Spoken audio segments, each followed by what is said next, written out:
Let's make the Goslings Espresso Martini, also called the gem.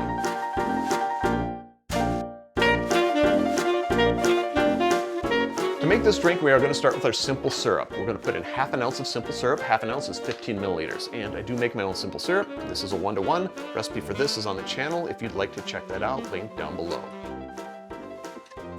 1 ounce of espresso, and because of my coffee allergy, I don't normally make espresso. In fact, I've never made espresso. This will probably be better with, it's hissing a little bit. This is probably better with fresh espresso. I'm using canned espresso, 1 ounce, 30 milliliters. 1 ounce of coffee liqueur, and the official recipe does say kahua. I don't have kahua right now. I've got this coffee liqueur from Loon Liquors, which is a Minnesota local distillery, which I really like using. 1 ounce, 30 milliliters. And finally, 1 ounce of your Goslings Black Seal Rum. 1 ounce, 30 milliliters. Add some ice. And give it a shake.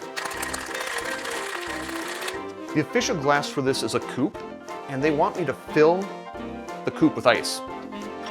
That may be enough, because we're going to strain this drink into new ice, over new ice. I don't normally put ice in coupes, but here we go. And the garnish, some coffee beans. I'm just float those right on top.